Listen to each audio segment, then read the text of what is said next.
Welcome to my fourth and final installment of Starting a Career in Cybersecurity AMA session with me, MFDA. So I covered a lot of topics and giving you guys I covered a lot of topics and I gave you guys a lot of information. So what I want to do now is end with two more questions Maddie asked. So let's dive right into those. Maddie, I love the questions. What's your next one? So why is the need for cybersecurity professionals growing? Maddie, another fantastic question from you.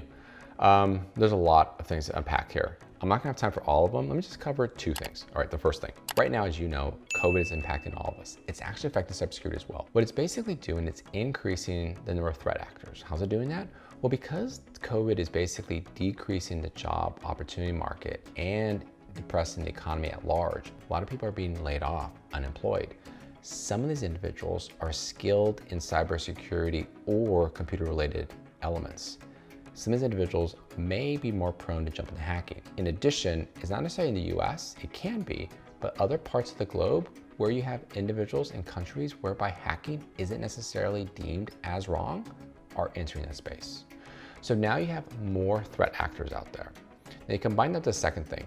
Because the economy is being depressed, companies are trying to survive. So they're making cutbacks. And some areas they're cutting back on is information security or cybersecurity. So if you put these two things together, it's a perfect storm. You have more threat actors and you have less people protecting those networks.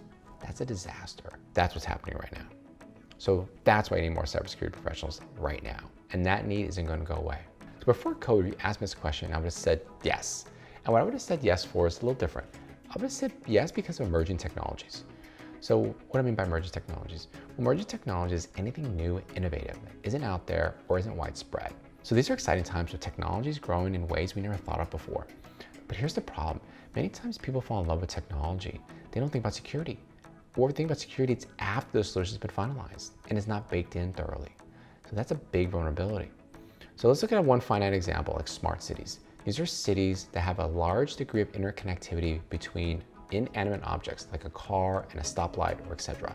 So a smart city, in theory, you have a car that is completely driving autonomously throughout the city without human interaction. In order to do that, there's a lot of data that needs to be shared. If that data isn't secured, those are huge vulnerabilities. So that is an issue. You're going to need cybersecurity experts to lock that down, to make sure that vehicle operates the way it's designed to and not being taken over by someone. Does that make sense? That is so scary. No, don't like that.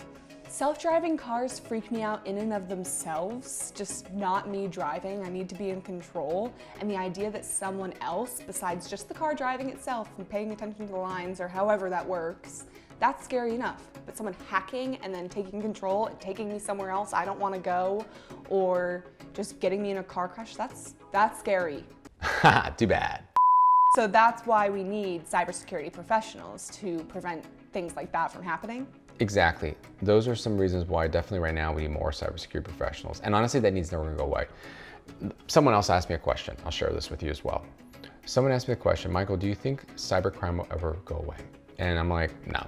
Because when you think more about it, cybercrime, all it is a variation of theft. It's a higher form of theft, but it's theft in its core. It'll never go away because theft has been with us since the dawn of time and it'll continue to be with us.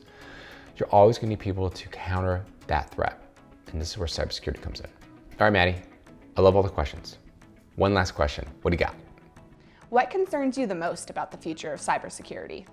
Maddie, another fantastic question. I kind of covered a little bit about what concerns me in the future in my last answer, but I'm gonna take some time to talk about sharing and or the lack thereof. When I was with the FBI, I could tell you criminals share all the time with one another. When I would interrogate a criminal and I was learning about how they started their scheme, they learned it from one another, especially like criminal enterprises. These are groups of people working in tandem with one another. They share information with one another. When someone's been arrested or been identified by law enforcement, they'll share with one another what happened. If you look at darknet forums, they're sharing what law enforcement is doing. They're sharing how to circumvent various techniques used by law enforcement, various countermeasures that law enforcement or companies do. They're constantly sharing this information. But you know who's not sharing? The private sector. Many corporations or governments or organizations don't share with one another. It's kind of crazy if you think about it. But let's look at this analogy. Let's assume you're in a neighborhood and you have a home in this neighborhood and there's a number of break-ins. And if your neighbors never shared with you that that was happening, you'd be unprepared to deal with that. How would that make you feel? Pretty bad, right? So imagine a situation and you're not prepared. Now, what if you saw something and you didn't share and no one was sharing? That threat actor, that burglar, would continue to operate with impunity. That's what's happening in the cyber threat landscape. No one's sharing. Let's go back to the burglary example. We'll say you don't share your neighbors, but if you don't call 911 or report to the police, no one's ever going to apprehend that person.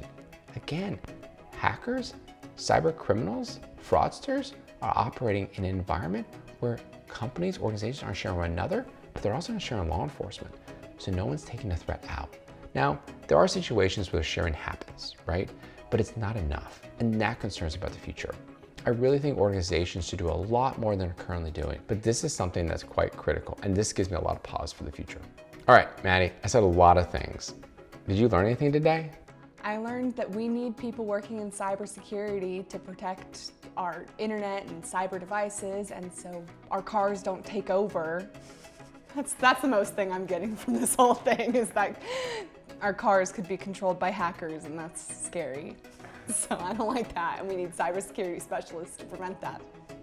Maddie, thank you for joining me. I really appreciate it. This has been awesome. Where can people find you? You can find me on LinkedIn if you just look up Madison Rush, and then my Instagram is Maddie, M-A-T-T-Y .rush. All right, Maddie, talk to me. Instagram, what are we gonna see there? I don't know, pretty pictures of me. Awesome, Maddie. If you go to my Instagram account, what you're gonna find? Awesome pictures of me. Just kidding. Remember a bunch of random dumb photos and jokes I put on there. You don't wanna go to my Instagram page. But Maddie, again, awesome having you. I really appreciate it. Thank you very much for joining us. And those of you watching, if you wanna be a part of an AMA session with me, feel free to basically connect me on LinkedIn, send me a direct message there, or go to my website, send a request there. Those are different ways you get a hold of me, and we can have this conversation. And those of you who are like, well, you know, I don't want to be on an AMA session with you, but I have some ideas for you, throw them in the comment section. I'd love to hear from you.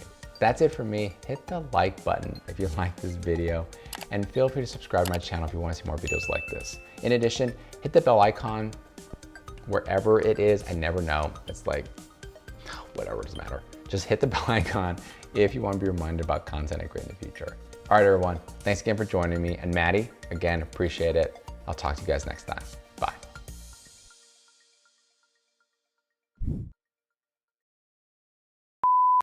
So Maddie, if anybody wants to connect with you, where should they find you? You can find me on, nope, said that weird. You can find me, you can find me on LinkedIn if you just, how do you find people on LinkedIn? I'm sorry, Mr. Editor Dude. His name's Matt. Matt, that's my dad's name, so that's cool. Not like we call Mr. Editor Dude. Mr. Editor Dude.